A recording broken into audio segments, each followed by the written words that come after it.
नमस्कार विद्यार्थी मित्रों। आज हम बीकॉम फोर्थ सेमिस्टर के लिए मौद्रिक अर्थशास्त्र में अ, नगद आरक्षण अनुपात CRR कैश रिजर्व रेशियो इस पर हम बात करेंगे। नगद आरक्षण अनुपात, इसको हम कैश रिजर्व रेशियो कहते हैं। भारत में कार्य करने वाले अनुसूचित बैंकों, विदेशी व विदेशों की सकल जमाओं का वह अनुपात है जो उन्हें आरबीआई के पास नगद रूप में रखना अनिवार्य है। इस अनुपात की मात्रा क्या होगी, इसे आरबीआई तय करता है, जो 3 से 15% के बीच हुआ करती थी।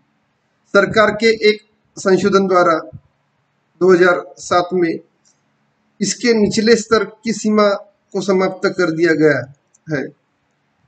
अब यह 0 से 15% के बीच हो सकती है।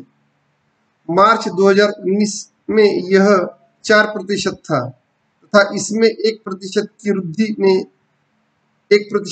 वृद्धि से भारतीय बैंकिंग उद्योग से आरबीआई की ओर 1,20,000 करोड़ रुपए प्रवाहित होता है। वित्तीय व्यवस्था पर नरसिंहम समिति की सिफारिशों के कार्रवाई करते हुए सरकार ने CRR से संबंधित 2 प्रथम बदलाव किए हैं। CRR को कम करना एक मध्यम अवधि के एक लक्ष्य के रूप में तय किया गया और इसे धीरे धीरे 1992 में इसके शीर्ष 15% से जून 2003 तक 4.5 पर ले आया गया।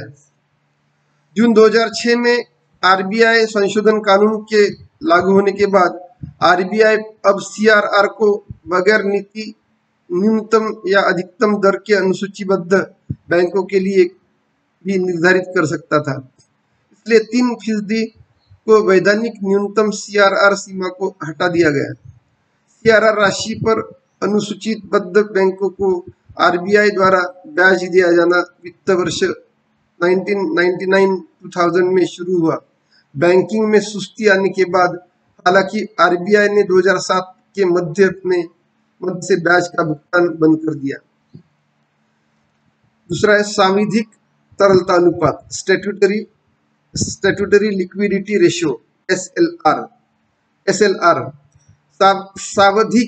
सावधिक तरलता अनुपात, स्टैट्यूटरी लिक्विडिटी रेशियो, भारत में कार्य करने वाले सभी अनुसूचित बैंकों, देशी तथा विदेशी बैंकों की सकल जमाओं का वह अनुपात है जिसे उन्हें अपने ही पास विद्यमान रखना है। यह गैर नगद नॉन कैश भी हो सकता है। इसके स्तर को आरबीआई निर्धारित करती है, जिसे वह 25 से 40% के बीच रख सकती है। यह अनुपात 25% तक कम कर दिया गया है। CFS सुझाव के बाद अक्टूबर 1997 में किया गया है। यह 38.5% तक ऊंचा हुआ करता था। CFS ने सरकार को सलाह दी थी कि वह इस राशि का इस्तेमाल बैंकों को सरकारी सिक्योरिटीज G6 देने के लिए करे। यह सलाह दी गई थी कि इसके बजाय सरकार को बाजार आधारित ब्याज देना चाहिए। हालांकि सरकार ने इस संबंध में बाद कोई बात नहीं की।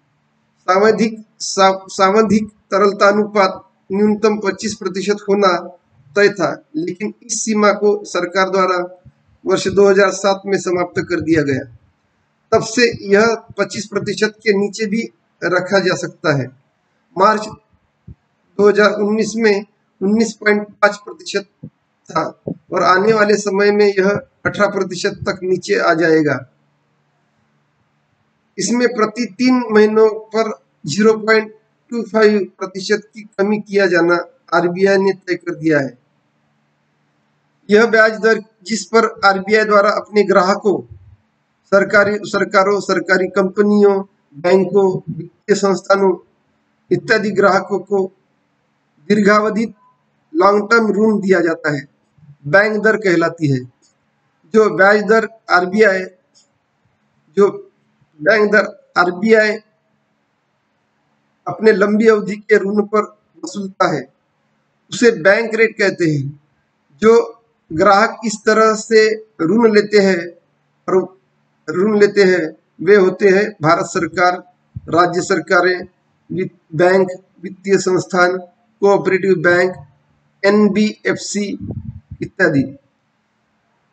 इस दर का भारतीय वित्त प्रणाली में सक्रिय संबंधित ऋणदाता संस्थाओं के लंबी अवधि के ऋणों पर सीधा असर पड़ता है।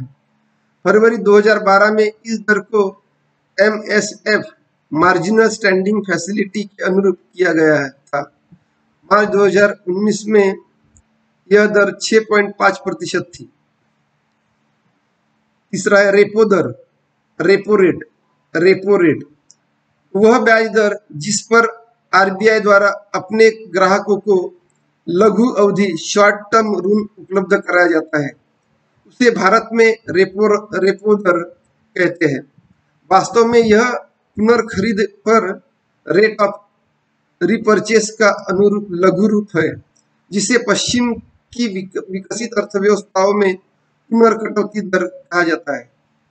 व्यवहार में इसे ब्याज दर नहीं कहा जाता बल्कि पुरानी सरकारी सिक्योरिटीज पर छूट माना जाता है जिन्हें संस्थान कम अवधि के ऋण के लिए जमा करते हैं। जब उन्हें अपनी सिक्योरिटीज आरबीआई से मिल जाती है उसकी कीमत वर्तमान रेपो रेट की राशि जितनी कम हो जाती है, भारत का कॉल मनी मार्केट या मांग मुद्रा बाजार, अंतर बैंक बाजार इसी दर पर काम करता है और बैंक इस रास्ते का इस्तेमाल रातों रात उधार लेने के लिए करते हैं। इस दर का सीधा संबंध उस दर से है जिस पर बैंक ग्राहकों को लोन देते हैं। ये बैंकों की ऑपरेशनल कॉस्ट पर असर डालता है। यह दर मार्च 2019 में 6.25% थी। अक्टूबर 2013 में एक रात से ज्यादा की अवधि के लिए पहली बार टर्म रेपोस अलग अलग तरह के जैसे 7, 14, 28 दिन, 7 दिन, 14 दिन, 28 दिन का इस्तेमाल किया गया। मजबूत मुद्रा बाजार स्थिरता और ऋण के जुड़े उत्पादों को बेहतर लागत निर्धारण जैसे इसके कई लक्ष्य हैं। वह ब्याज दर जो आरबीआई अपने ग्राहकों को प्रतिवर्ती रेपो दर, reserve repo rate RRR, reserve repo rate, प्रतिवर्ती रेपो दर वह ब्याज दर जो आरबीआई अपने ग्राहकों को उनके लिए गए लघु अवधि के ऋणों पर दी जाती है। प्रतिवर्ती रेपो दर कहलाती है जो मार्च 2019 में 6.0% थी। व्यवहार में भारत में काम कर रहे वित्तीय संस्थान अपना अतिरिक्त धन आरबीआई के पास कम अवधि के लिए लगाकर उससे पैसा कमाते हैं। इसका सीधा असर बैंकों और वित्तीय संस्थानों द्वारा विभिन्न तरह के ऋणों की ब्याज दरों पर पड़ता है। इसी रास्ते का इस्तेमाल आरबीआई ने भारतीय बैंकों को अतिरिक्त मुद्रा आपूर्ति और कम ऋण जारी करने के बाद किया था। यह बैंक के घाटे और प्रचलित ब्याज दर को कम करने के दोहरे उद्देश्य से किया गया था। यह सस्ते ब्याज वाले शासन जो सुधार शुरू होने के बाद में आमतौर पर आरबीआई की नीति रही है, इनकी दिशा में चलने के लिए एक महत्वपूर्ण उपकरण के रूप में उभरा है।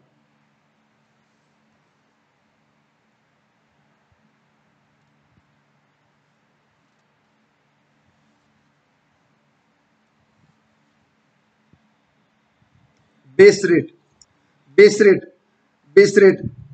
रेट वह ब्याज दर है जिसके नीचे अनुसूचीबद्ध व्यावसायिक बैंक एससीबी अनुसूचित व्यावसायिक बैंक अपने ग्राहकों को कोई ऋण नहीं देंगे।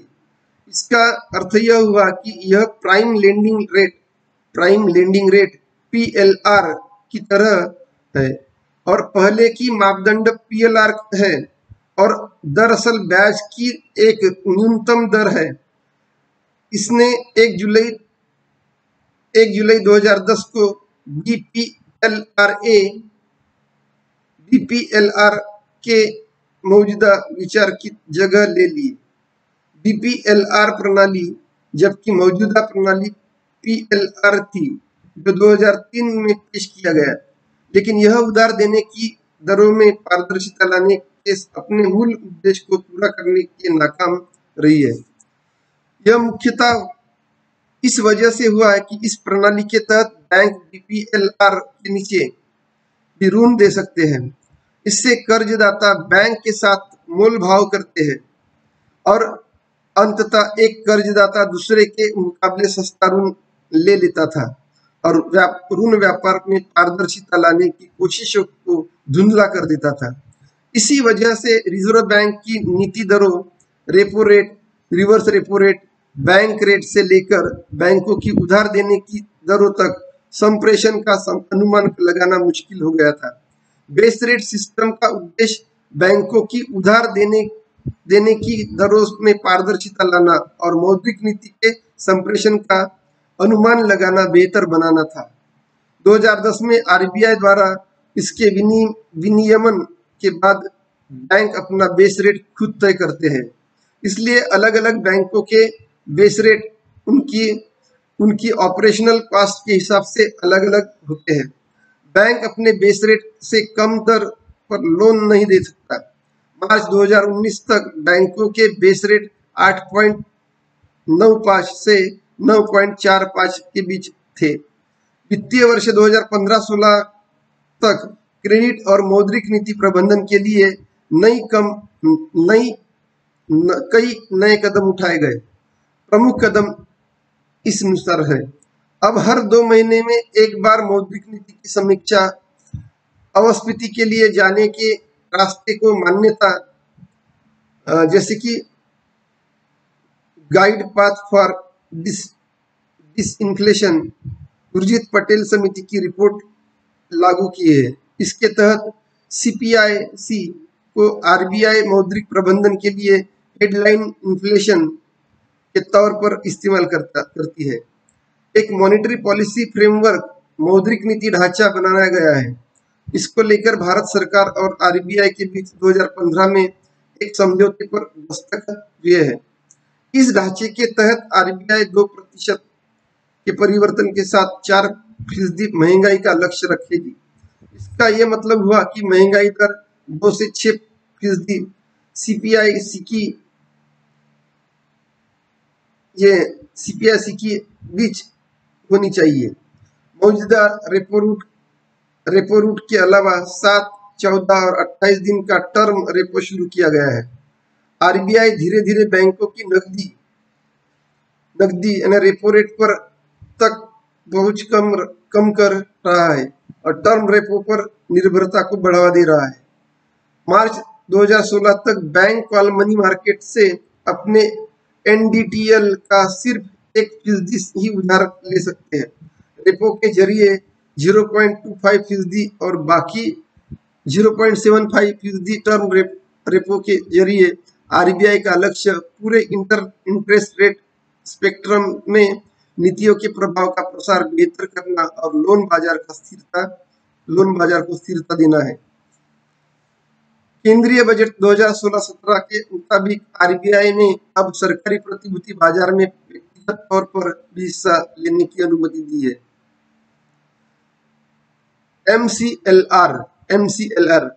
एमसीएलआर देश भर के बैंकों ने 2016-17 के वित्तीय साल में 1 अप्रैल 2016 से उधार देने की अपनी ब्याज दर को तय करने के लिए नई विधि अपनाई है।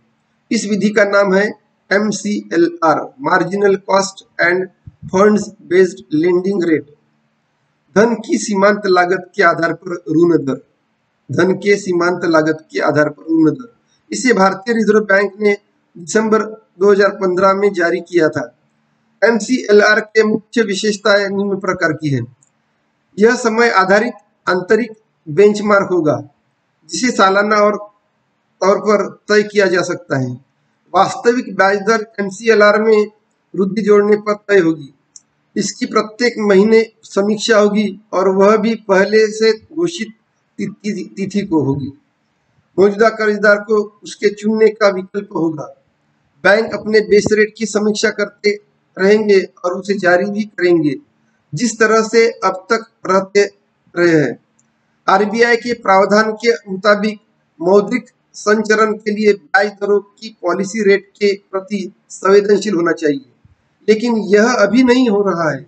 2015-16 के दौरान रिजर्व बैंक ने रेपो रेट में 1.25% की कमी की थी, लेकिन उसकी तुलना में बैंकों ने अपने दरों में अधिकतम 0.6% की कटौती की थी। अब से बैंक अपने बेस रेट निर्धारित करने के लिए निम्नलिखित तीन तरीकों में से किसी का इस्तेमाल करेंगे, जैसे कि फंड का औसत मूल्य, फंड का सीमांत मूल्य या फंड का मिश्रित मूल्य, इसको देनदारी कहते हैं। भारतीय रिजर्व बैंक के मुताबिक MCLR से निम्नलिखित फायदे होंगे, जैसे पॉलिसी रेट की दर पर ही बैंकों की ब्याज दर रहेगी। बैंकों के ब्याज दर निर्धारित करने की प्रक्रिया ज्यादा पारदर्शी होगी। कर्ज का मूल्य लेने वाले उपभोक्ताओं के साथ साथ बैंक के लिए अनुकूल होंगे, जिसके जरिए बैंक ज्यादा प्रतिस्पर्धा होकर काम कर पाएगी और ये लंबी अवधि के लिहाज से उसके लिए भी बेहतर होगा। मार्च 2019 में देश में कार्यरत बैंकों के MCLR 8.15 से 8.55% के बीच थे। जैसा कि MCLR स्वस्थ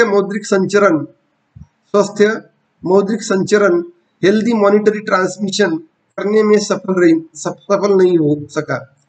इसके मद्देनजर RBI द्वारा दिसंबर 2018 की 5वीं 2 मई मौद्रिक नीति में घोषणा की गई कि अप्रैल 2019 से देश के बैंक के ऋणों की ब्याज दर MCLR की जगह